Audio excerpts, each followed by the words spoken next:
खुलुमबाय स्टुडिअ दं आं राजिब बसुमतारी बे समाव बाथौ धोरोम सिबियारि बिथांमोननि थाखाय बा बाथौ धोरोमनि थाखाय मोनसे गोजोनथाव खौरां होनना बुंनांगोन आरो बे गोजोनथाव खौराङानो जाहैबाय बाथौ धोरोमा आरोबाव राजधानीनि दरबाराव आरो बे राजधानीनि दरबाराव बुंनायनि गुबै जाहोनानो जाहैबाय गोदान दिल्लीयाव लुफुंनो गोनां आसाम केम्पास आरो गुवाहाटीनि सीएम रेसिडेन्टआव बाथौ थानसालि गायसननाय जासिगोन बे बाथ्राखौ बुंदों रायजोनि गिबि मन्त्रि डक्टर हिमन्त बिश्व शर्माजों लोगोसे बिटिआरनि गाहाय मावफुं सोद्रोमा प्रमद बर' बिथाङा जेराव बाथौ धोरोमखौ लानानै गोबां बे समाव बाथ्रा बुंदों लोगोसे गोबां हादोरनि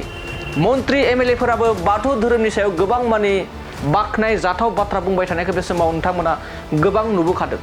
बे समाव मख'नांगोन दि थांनाय गोलाव समावबो हादोरनि नखर मन्त्रि अमित शाह बिथाङाबो बाथौ धोरोमनि सायाव गुवारै फोरमायनानै गोजोननायखौ फोरमायदोंमोन हादोरनि नखर मन्त्रि अमित शाह बिथाङा बेबाराव फिन आरोबाव बाथौ धोरोमा आरोबाव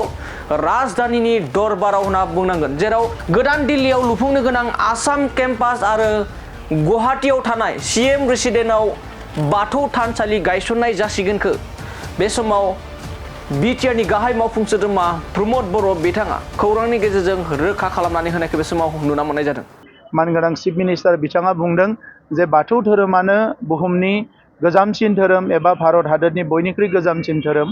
आरो बे धोरोमनि जि सिबिनायनि जि सान्थौ आरो सानस्रि बेवहाय मिथिंगाखौ रैखा खालामनाय मिथिंगानि सायाव सांग्रांथि लाबोनाय बे बाथ्राफोरखौ अराय सम नुनो मोनबोदों दा नंखायनो दिनैनि जि गोनोखोआरि सम दा बेवहाय जायफोर मिथिंगायारि थासारिफोरखौ गुबुन बिथिंफोरखौ जेरैबायदि सावरायदों दा बेवहाय बाथौ धोरोमनि सिबिनायनि गेजेरजों रोजा बोसोर सिगांनिफ्रायनो बे बाथ्राफोरखौ सावरायबोदों होननानै बिथाङा रोखा बुंदों आरो दिनै जों जायफोर बाथौ सिबिग्रा जों बयबो गोग्गानाय मोनदों जे बिथाङा दिल्लीयाव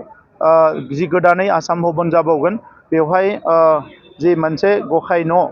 सिबिनाय बिथांमोननि बेजों लोगोसे बाथौ थानसालिबो गंसे लुनायनि थाखाय बिथाङा दिनै बेवहाय फोसावदों आरो लोगोसे बिथांनि न'आवबो रेसिडेन्सआवबो चिफ मिनिस्टारनि थाबैनो बाथौ थानसालि गायसननायखौ बिथाङा फोसावदों दा दिनैनि समाव चिफ मिनिस्टार बिथांजों लोगोसे भारत हादरनि नखर मन्त्रि बिथाङाबो अमित शाह बिथाङाबो बाथौ धोरोमनि सायाव गोबां बाथ्रा बिथाङा बुङो गोबां बाथ्रा बिथाङा सावरायो दिनैनि समाव सारा भारत नाङैनो सारा मुलुग नाङैनो गोबां हारि माहारि एबा सुबुंफ्रा जायफ्रानोखि बेफोर बिथिङाव स्टाडि खालामो बिथांमोना दिनै बाथौनि बागै मिथिगौ।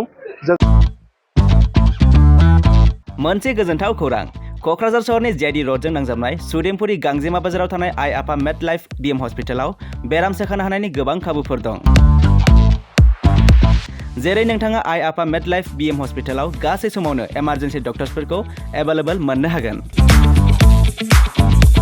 आरो बेयाव medical laboratory pharmacy paediatrics medicine gynaecology radiologist surgery dental cardiology gastroenterology urology dental X-ray play area X-ray sonography OT थामहिनबा ऑपरेटिंग थिएटर आईसीयू आरो एनआईसीयू पीआईसीयू फोरनि डक्टरफोरा एभेलेबल दं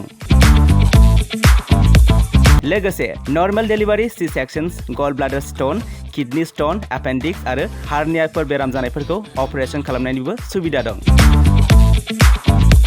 आइ आफा मेड लाइफ बीएम हस्पिटालाव सप्ताफ्रोमबो फार्मासीजों लोगोसे लेबरेटरी आरो सप्ताफ्रोमबो इमार्जेन्सि सार्भिसजों लोगोसे 24 घन्टा जेब्लायबो खुलायै थागोन आरो बेयाव लांलाय लाबोलाय खालामनो थाखाय एम्बुलेन्सनि सार्भिसबो थागोन